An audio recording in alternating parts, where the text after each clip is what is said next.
totally believe in what we're doing, and I think it's the most important thing that I can be doing right now. There are so many people who are sick, and if this can help them, people have to know about this. It's fantastic that I get to share this with my family, that we're doing this together, and that we both feel so passionately about it. She was on over 40 different medicines. She had been on methotrexate and Plaquenil, one of those which nearly destroyed her vision. All the potent anti-inflammatories, the Vioxx and the Celebrex, and was on all sorts of painkillers and all sorts of antibiotics. She had classic steroid toxicity. Her face was the shape of a moon because there's a lot of swelling that occurs in the face. At the age of 16, was diagnosed with juvenile rheumatoid arthritis. And that evolved into a lupus condition, a diagnosis of interstitial cystitis, an autoimmune disorder. Bedridden 4 years. Her mother thought she would never survive. I went to talk to William as a friend and as a doctor about his experience with patients and how they used cannabis. Seeing what the juicing did for me, using it in this form, was so significant. It changed my life. About 4 to 6 weeks after I started on juicing every day, I had no more back pain. I didn't need pain pills. I felt the best I ever had. A lot of people think cannabis and pot are not medicine. I had stumbled on an article in Scientific American, December 2004. They had an article on marijuana as the brain's own marijuana, and they introduced the idea that the body produces compounds that are very similar to those found in marijuana or cannabis. Cannabis actually goes upstream. It provides feedback from the postsynaptic nerve to the presynaptic nerve, which was unheard of in neurochemistry. I mean, all neurotransmissions were unidirectional, and all of a sudden, swimming against the force of that are those little cannabinoid molecules that tie the whole system together. The phytocannabinoids from this plant augment the body's attempt to restore and increase function to a normal level. So it mimics the regulatory system of cellular physiology. And recently, the Food and Drug Administration has approved of CBD, which is a cannabinoid like THC, one of 80 cannabinoids. The federal patent compares vitamin C, vitamin E, and CBD, or cannabidiol. CBD turns out to be more potent than either of those two. The thing that I warn my patients of is, if you're going to be juicing this flower and this leaf, and you're going to be doing this high-dose, non-psychoactive cannabinoid dietary approach, please do not heat it. When you heat cannabis, you make it psychoactive, which for a large part of the community, the psychoactivity of a plant is a measure of its medical quality. But it's really quite the inverse. If you heat or age cannabis in any way, you're destroying some of the medicinal properties of it. To use the plant effectively, we have to use it the way it evolved over 34 million years, which is raw. Because when it's raw, the THC is bound up as THC acid. It requires aging, drying, so as a hunter-gatherer, we gather this plant and we notice, wow, as this plant ages, it changes character and suddenly has a psychoactive effect. I think that's the most exciting area of cannabis research, is looking at non-psychoactive cannabinoids. Because if you do heat it, you'll decarboxylate the THC acid, and you're going to have 600 milligrams of THC acid with the CBD acid. You would be unconscious probably for the better part of the week. Between heating the plant, whether that's in a sucker, a cookie, a baked good, a butter, vaporized, smoked, all of those techniques convert THC acid, which is non-psychoactive, into THC and provide you with that 10 milligram dose. But if you eat the plant raw, then THC acid is the way it's found in the plant. It's not psychoactive. The juicing allows you to get up to the 500 to 600 milligrams, which is 60 times more than you could tolerate if it was heated. This treatment is not psychoactive. People don't have to be stoned when they take it. They can take it and go to work. They can take it and play with their kids. It's hard for me to understand laws against something like green leaf therapy and to think that prednisone is legal. We're still fighting the stigma of marijuana back from the 20s, 30s, 40s, 50s. I was a prosecutor for 8 years in Mendocino County, so I know it from both as a defense attorney and as a prosecutor. The 1972 Controlled Substances Act said that marijuana has no medical value whatsoever. The federal government has a patent on its medical properties. The Food and Drug Administration has approved of it as investigative new drug. I have not found the United States to be very open about cannabis research. In order to print an article in a peer-reviewed journal, you have to use cannabis that they have certified for your study. And there are physicians who have waited 3, 4, 5, 6 years, some even longer than that, to just get a sample. The federal government's been kind of schizophrenic in the way it looks at marijuana. It says it has no medical value under that act, but at the same time, the federal government has been funding research in marijuana for years, for decades.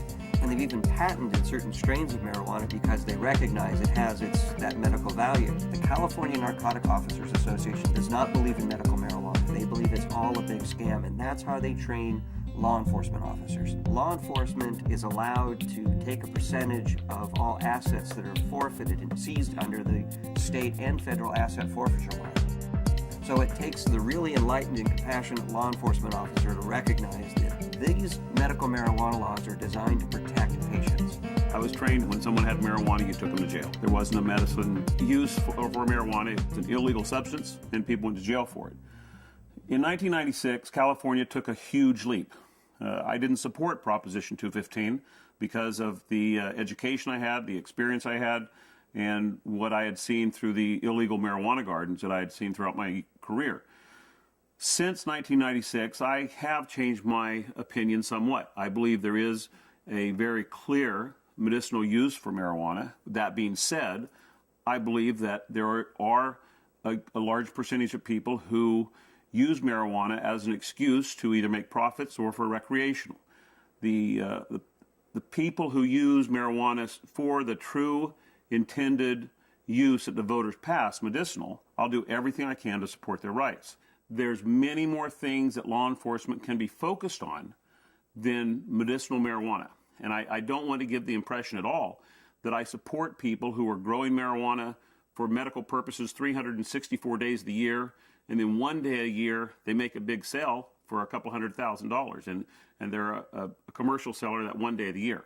They're the people who are causing problems for the people who really and truly need and can use medical marijuana.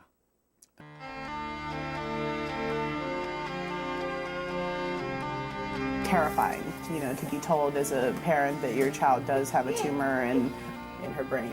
It took 24 hours in the operating room. They gave us a 10% chance of survival with treatment. The Oakland Children's Hospital, where they called me and they said they had a baby who they were discharging home. This baby had completed all treatment that would be useful for it, had brain tumor, had surgery, had radiation and chemo, and the tumors were still growing and still multiplying.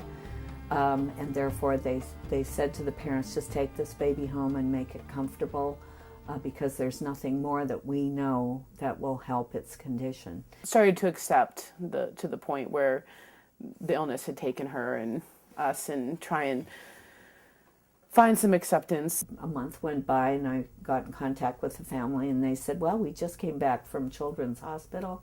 They did a CAT scan. The tumors have shrunk and there are fewer of them. And they said, I'll tell you what we've been doing. We've been juicing the fan leaves of the marijuana plant and giving our baby a shot glass of this juice every day. This is like this wonderful hospice story. She is no longer on hospice. I brought the oxygen concentrator back. It's just one of those wonderful success stories. The plant is a pretty amazing plant because it appears that the juice of this plant is saving this baby's life. Here we have something that can really change people's lives. I mean, I was laying in bed, catheterized, thinking that physicians were just trying to make me comfortable. They really didn't think that there was anything more that they could do, and that I may not live to be 30, which I am now. That was the best I could hope for. the best I could hope for was taking enough methadone and Percocet every day that I just didn't feel anything at all. I had gotten in touch with Dr. Courtney because we had received a doctor's recommendation from one of his patients, and in it asked that they start juicing the leaves and having capsules and a few other items which I didn't know anything about. So after I contacted him, I was really excited to hear that there might be some other alternatives to the smoking of the cannabis. These are friends we've had in the past year. They said, your father's not the same as he was when we first met him, and he seems to be much more alive and much, doing a lot more and more active. And I had informed them that it was because of the juice that he had been taking. Right after we started juicing, that he seemed to be more active. We would do things out in the garage more, and he wouldn't spend so much time in his chair. We have ran out periodically in the last year and a half, and that's what made me convinced that he needed it, because when he would run out, he would have trouble getting out of the car. I had 4 doctors tell me that I should have a hysterectomy. You either have no ovaries, or at the very least you're sterile. That my endometriosis was so bad I would never be able to have a child. Despite very potent birth control, despite being sterile, Zahaya decided she was going to come join the party.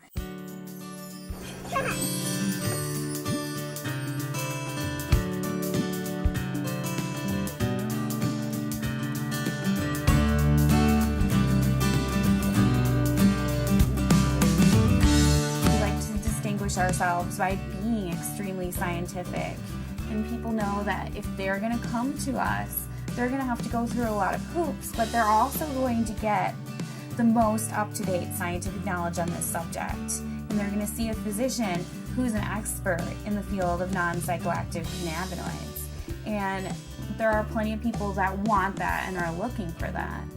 We opened our 5th office in Luxembourg. Their government is really sympathetic and open. There's an international group studying autism and CBD in Luxembourg.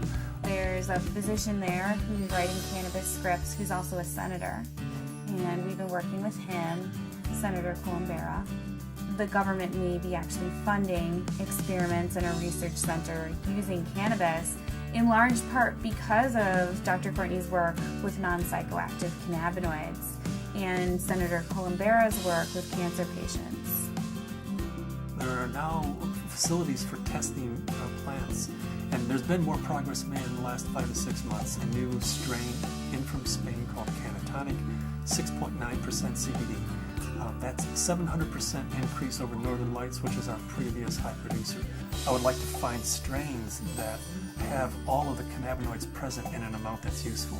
I'd like to produce strains that are adapted to environment. In Luxembourg, we're producing thousands and thousands of pounds of seed, to raise the money to give away, a half a pound of seed, because if that person grows an acre of cannabis and feeds their family the proteins and the fatty acids, incredible food source, an incredible preventative medicine source, and an incredible therapeutic source.